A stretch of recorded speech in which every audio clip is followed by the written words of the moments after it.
There are many different designs in watches, from big and gaudy to small and elegant. And today we're going over 10 watches that in my personal opinion are pretty much perfect. Starting us off was a timepiece created in 1917 by Louis Cartier when first seeing the Renault FT17 tank on the Western Front. The Cartier Tank Louise is as close to the perfect dress watch as it gets, especially the gold version with the white dial. In my opinion, it wears unbelievably well. It's the perfect dress watch. Easily the best Art Deco inspired watch. Proportions, perfect. Looks, perfect. Wears, perfect. I think that the Cartier Tank is basically the perfect dress watch, and it is such an iconic watch as well.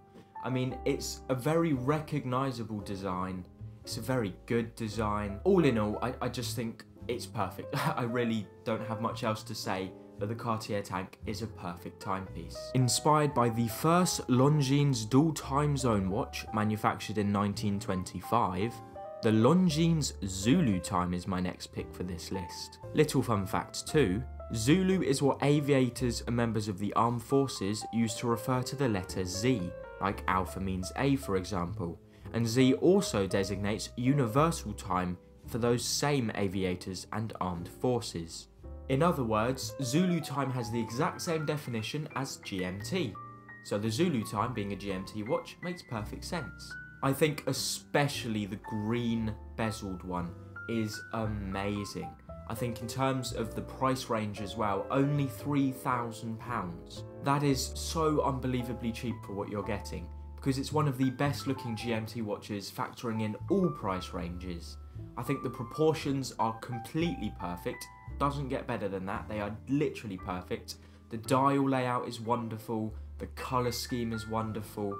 It's just an all-round amazing watch. In the early 1950s, British mountaineers finally conquered, climbing to the peak of Mount Everest. Of course, Rolex decided that they want their watches on the top of this peak, and thus created a larger sized Oyster watch to accompany them, which would later be known as Pre-Explorers, and eventually led to the Explorer 1. Now, not only do I think that the Explorer 1 is the definition of the perfect watch, I also think it's the most versatile watch on the entire planet. It goes with absolutely anything.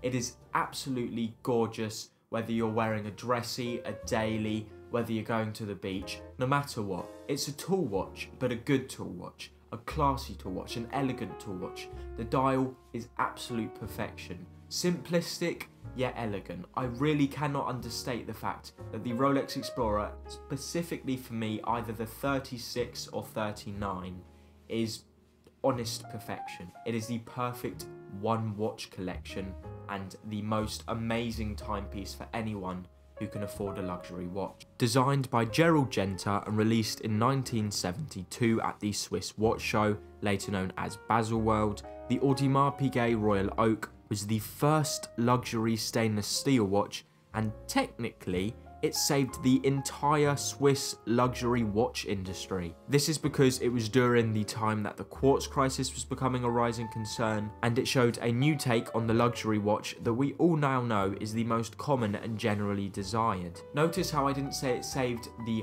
Swiss watch market, it saved the Swiss luxury watch market. Because Swatch is actually what saved the lower end Swiss models, but for higher end Swatch watches, this is the thing that saved it. It was a new take. As you 100% know, stainless steel sport watches are the most popular form of watch and are the most common today, and they probably take up the majority of sales too, I'd assume. And add on to that the AP Royal Oak is known as the perfect blank canvas. You really can't go wrong with it. The integrated bracelet is one of the best available, apart from a watch that I will be saying later on in the video. The case shape and design and finishing and the dial, it's all very lovely, and it all is a very good canvas. You can make a lot of different looking APs that all look very, very good. Just before we move on to the watch that I think takes the cake for the best integrated bracelet of all time, I will quickly say a like and a subscription would be very appreciated, and I'd love you to comment what you're wearing on your wrist today.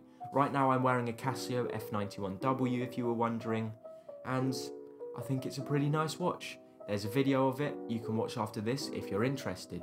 Anyway, moving on to the next watch, designed by, apologies for how I pronounce this, but YoureTerrific, I think that's probably how you pronounce it, and launched at the Basel Watch Fair in 1977, the Vacheron Constantin 222 marked the brand's 222nd anniversary. This timepiece was then re-released in 2022 at Watches and Wonders and has now become one of the most sought after and loved precious metal watches.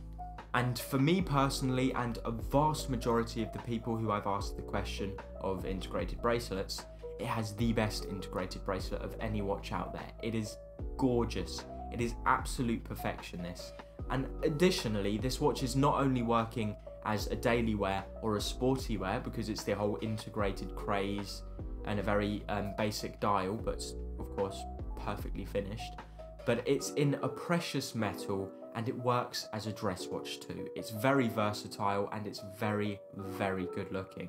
The movement as well is absolutely wonderful. So I must say, for me personally, this is actually my favourite integrated bracelet watch of all time, with no questions asked. And I do think that it is honest perfection. Next is what many more upmarket collectors call the perfect watches, and that's vintage Patek chronographs. They're known to be some of the most beautiful watches on earth, with perfect dial layouts, perfect proportions, and perfect movements. Now, in my opinion, I do think they are very nice. They're not quite my cup of tea. I mean, I'd absolutely love one, of course, but if I had that sort of price range, I'd normally go for I'd probably go for a VC222 or maybe a Vacheron Constantin Patrimony vintage one. I'd go for a Rolex Day Date 36, probably with a stone dial or something along those lines. But it is still a very, very nice watch. I mean, these things are the epitome of elegance. The chronographs are done beautifully. I mean, the subdials, of course, because the whole watch is a chronograph. The finishing is beyond perfect. The movements are very, very, very nicely designed. And the dials are the main attraction, because the dials, they're perfectly laid out. It does not get better than that. Sure, watches nowadays look just as good, but that's only because they're copying the way these design these watches, because when these came out, they were the most perfect design watches on the planet. In 1958, Tudor made its first dive watch that goes to 200 meters, the reference 7924. In 2018, this was re-released, and now the loved vintage-inspired Black Bay 58 is close to the perfect daily wear for a more vintage aesthetic, like what I am currently wearing. In my opinion, this is one of the better watches in the price range of about, you know, in the 3,000 sort of price range. You can pick this up, similar to the Longines Zulu Time. I think the Longines Zulu Time is the better GMT over the Tudor GMT, but I do think that the Black Bay 58 is the best, absolute best daily wear for the price. I think it's finished wonderfully. Its movement is relatively good, although it is obviously based on an ETA movement, basically just a clone, but it is still a very nice movement and it works very well. And the dial is lovely, and for this one, funnily enough, my favourite thing is actually the bezel. I think the bezel is a lovely, lovely finish. It's done so amazingly. I mean, I'd even pick this up over a Rolex GMT personally, but that's just me. Anyway, moving on to the next one. In 1904, Brazilian aviator Alberto Santos Dumont complained to his friends Louis Cartier about the unreliability and impracticality of using a pocket watch while flying. Thus, the Cartier Santos Dumont was born. And the reason that this timepiece has made it onto today's video is because I think it is truly, very much so like the Cartier Tank, a perfect dress watch. However, it's also more versatile. It can be worn as a pilot's watch, or it can be worn as a daily, or it can even be worn as a sports watch.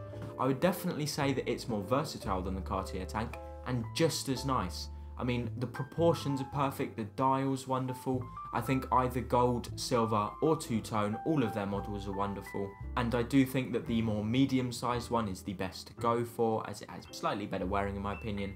But I do genuinely think that this watch is at the epitome of being perfect. Hence why it made it on today's video. The original Omega Railmaster reference CK2914, introduced in 1957, was a timepiece intended for railway workers, scientists, or anyone who worked near electrical fields. Though with today's technology, of course, we don't really need this extra stuff, very similar to the Rolex Milgauss, where we don't really, in all intents and purposes, need specific watches for this. It's still a very cool concept, and in the time it was remarkable. But the actual main thing and main reason I want to put this here is just the proportions. The proportions are perfect. The dial, the brushing of the dial, perfect.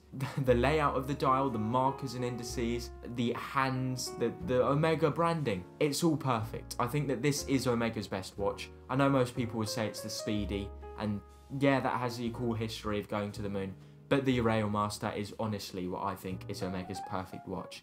It is absolutely amazing. It's versatile. It works very, very well with different coloured dials too. The green dial, the blue dial, red dials, all of them. Everything about it is amazing. Created by designer, I'm going to butcher this, Nobuhiro Kosugi in 1967, the Grand Seiko 44 is the watch that established once and for all the Grand Seiko style. Now, this vintage piece is basically what all modern and even vintage after its Seiko's case shapes are made from. This is the best Grand Seiko in my opinion, hands down. I think the fact that it's so cheap as well, I don't understand it, because it's the original Grand Seiko that you can tell is a Grand Seiko, because its case shape is what's now used in all of their concurrent models. But it's just the fact that it's so well done. It's so simple, very similar to the Rolex Explorer 1. It's normally found with just a normal black dial and just being, of course, stainless steel, but the watch itself is gorgeous. The vintage feel of it is lovely. I think that the fact it's basically what made the whole Grand Seiko brand what it is now is very cool. It's a very nice piece of history, and overall I think it's the best Seiko in general, including Seiko and Grand Seiko. It is the best one to go for. I think it is utter perfection.